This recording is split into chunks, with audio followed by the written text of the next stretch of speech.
Hi, this is Susie Daphnis and Kat Matson coming to you from the Exhibition Centre at South by Southwest in Austin.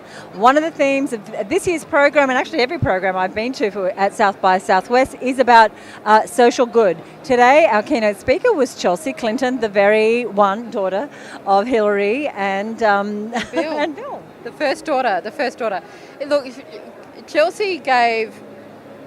Look, it was an interesting presentation, but she came to life in the Q&A section where she was interviewed and where we got to put our audience questions to her. A few key takeaways from her conversation. So just by way of context, her presentation was billed as how we can use technology for good, how we use technology particularly in developing nations and for development. And she kind of reminded us of the fact that if technology can be used to disrupt industries, then why on earth can't it be used to disrupt things like healthcare in developing nations? And she also gave some fantastic insights into how it has been. She also reminded us about the fact that, to innovate doesn't have to be radically new. Some of the most astounding and mind-blowing projects that the Clinton Foundation have backed have been using what we would actually call dumb phones, basic SMS technology as distinct to needing to provide a smartphone. I think one of the things that really gave me chills in listening to Chelsea was listening to her talk about the Ceilings project, which is a joint collaboration between the Gates Foundation and the Clinton Foundation, about providing opportunity for girls and for women to have a voice, find their voice. It's such a bigger conversation than just equality. It's about, and it's even such a bigger conversation about empowerment. For example, it's about banning bossy as an adjective when young girls in school who are being assertive instead get labelled bossy. That same label wouldn't be used in such a derogatory term for boys. Right. And that's actually Sheryl Sandberg's initiative, which she fully supports. And she's a great advocate, back to Chelsea, of women. And she cited some amazing statistics about how if women's participation in the workforce was equal to men's, what that would do to the economies of different countries. And now our countries aren't excluded from that, but of course we're way, way ahead where some developing countries are.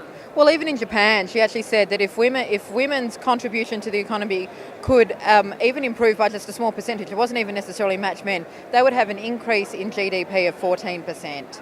And in a country at the moment that is struggling to get back to their growth days, that's a significant thing.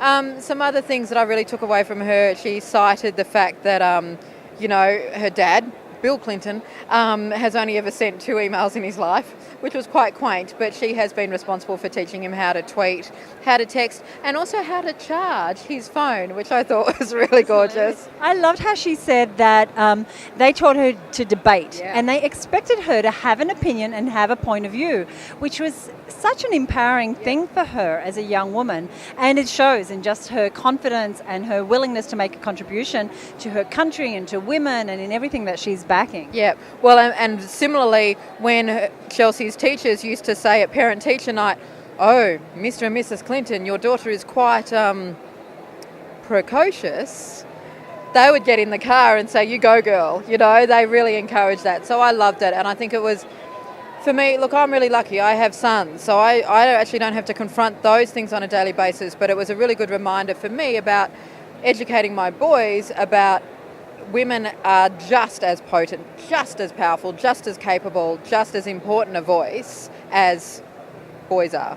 One of the things I do want to say before we wrap up that she mentioned was that in the work that she's doing with the Clinton Foundation, say for instance on obesity amongst young people, is that she's working with who you would think be the opposition. She said often you can find answers to problems by working with the people who create the problem. So for instance, people said to her, why would you even talk to the makers of soft drinks? Yeah.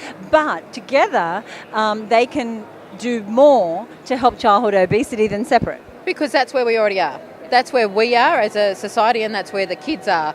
I know. I found her quite inspiring. I highly recommend everybody check out both the work of the Clinton Foundation, but from a female perspective also check out the work of the Ceilings project, because it took my breath away. Yeah, we'll put some links in the show notes with this episode. With this episode. It's getting to the end of South by Southwest. This is Susie Daphnis and Kat Matson. Thanks for joining us.